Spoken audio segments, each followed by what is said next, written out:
Hello and welcome back once again to the Wrestling Group. I'm your host, as always, Ryan, and today we're going to be doing another one of our top 5 rankings videos.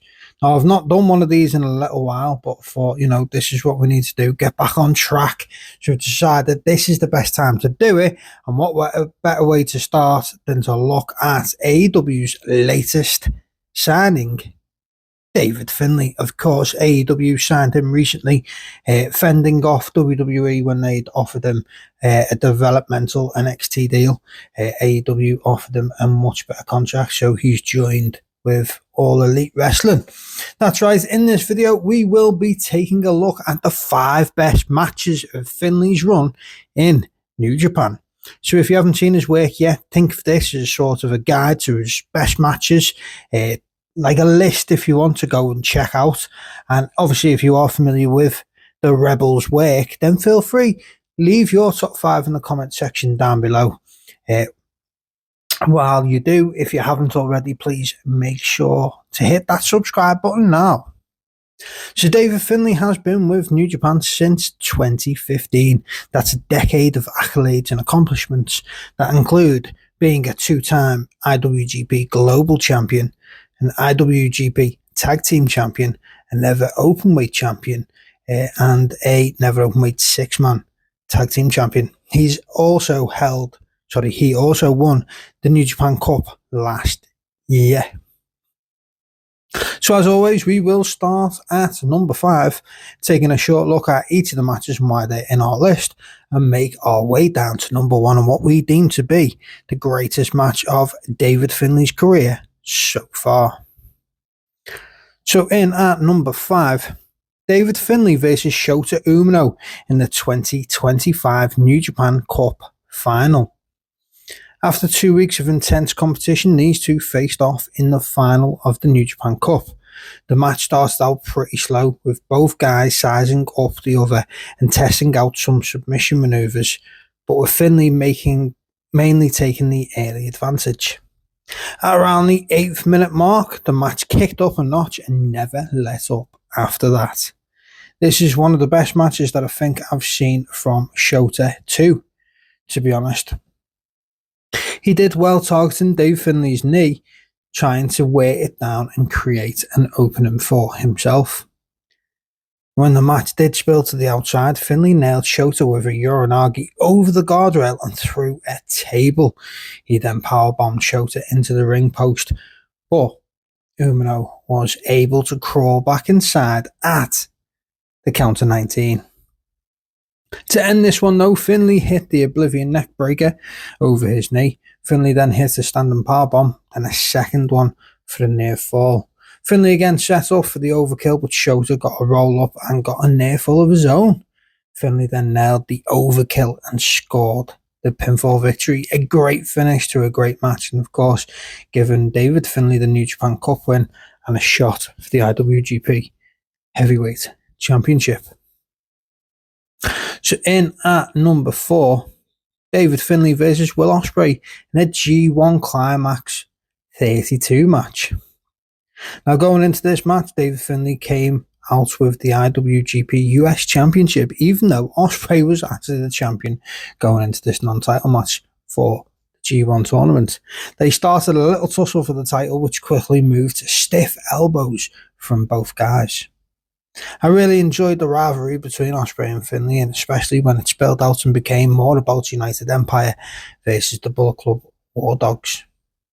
This was a great match from start to finish, and to be honest, it was pretty 50-50 throughout. Both guys were doing near falls, Ospreay through the likes of the Oz Cutter and Finlay from the likes of the Irish Curse backbreaker. To finish this one though, Finlay hit the acid drop for another close fall, and the crowd got firmly behind Finlay at this point. Finlay then hit a lariat but nearly got caught up with a roll-up from Ospreay. When Ospreay went for the hidden blade, Finlay reversed it into a backslide and hit Ospreay with the Trash Panda to pick up the victory. This was easily Finlay's best match of that tournament, and to be fair, he had a really strong showing at that one. And that is why that match comes in at number 4. So we'll push on now to match number 3. And that is David Finlay versus Jay White in the New Japan Cup 2021 quarterfinals. Now, I think up to this point, pretty much every time these two faced off in the ring, Jay White would come out on top. I think David Finlay won their first match, and then I'm pretty sure it was something like 10 victories in a row after that for Jay White, included obviously matches for the IWGP US Championship, which Jay White obviously was the champion of. In fact, David Finlay challenged for that title on numerous occasions for different champions, but never actually held that title. The match started with Jay and Gato using distraction tactics and cheap shots, as was usual at this point, until Finlay's tag team partner at the time, Juice Robinson — you remember Finn Juice, right? You know, they won the TNA and the IWGP tag team titles. Anyway, Juice took out Gato, and thus the match could get going properly. Finlay did take some nasty bumps in this match, including one outside the ring, in which had fans expecting that White was once again about to come out on top and put down Finlay once more. But it wasn't to be on this night. Finlay's confidence slowly began to grow throughout the match. In fact, Finlay had a good tournament overall. Even before this match, he was already on a hot streak. To end this one, Finlay countered the Blade Runner, hit Prima Nocta, and followed it up with the acid drop for the surprise and shocking victory. In at number 2, United Empire versus the War Dogs in a steel cage match at New Beginning in Osaka 2024. Like I said earlier, I really did dig the storyline between United Empire and the War Dogs. It was a great rivalry while both factions were at their best. And in fact, both never got to that stage again afterwards. United Empire obviously started to crumble after Ospreay left, and then the War Dogs started to crumble when they started getting involved with LIJ. It was also at this point after Ospreay had already announced he was leaving New Japan to go to AEW. Now, if you haven't seen this match yet, then go out your way to watch it. It's an hour long of absolute carnage. Honestly, there's far too much in this one to even do bullet points. Now, at one point, Hanare literally splits his head wide open, straps it up, and continues. Alex Coughlin was forced into retirement after the injuries he suffered during this match. It was that wild. It's just pure violence for an hour long, and I absolutely loved it.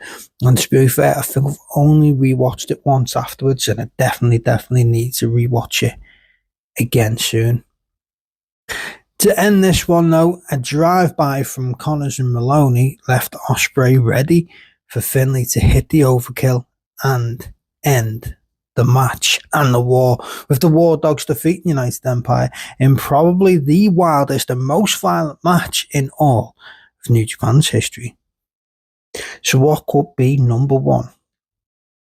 It can only be one match. It's David Finlay versus Will Ospreay versus Jon Moxley for the IWGP Global Championship at Wrestle Kingdom 18. Now, Will Ospreay was the IWGP United States Champion, although he had customized an IWGP United Kingdom version of the title, which he also carried around.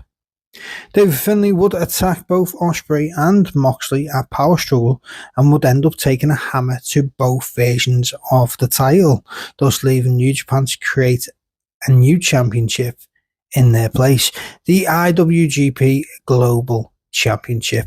And this match at Wrestle Kingdom was to determine who would be the very first holder of that title. Now, Mox came out with his Red Hood inspired mask, and Ospreay with his Assassin's Creed special entrance. I feel like they should have given Finlay a little bit extra for his too. During the press conference beforehand, Mox and Ospreay had called a 5-minute truce to start the match, where both guys would only go after Finlay, as they believed he shouldn't have been given a spot in the match. After that, it was pretty much a free-for-all, and that's when the match really stepped up. And obviously, as it was a freeway, there was no disqualifications, so David Finlay would bring his shillelagh into play, and of course Mox was busted open. Some good close calls in this match, including when Ospreay nailed Mox with the hidden blade and Finlay tried to sneak in with a pinfall.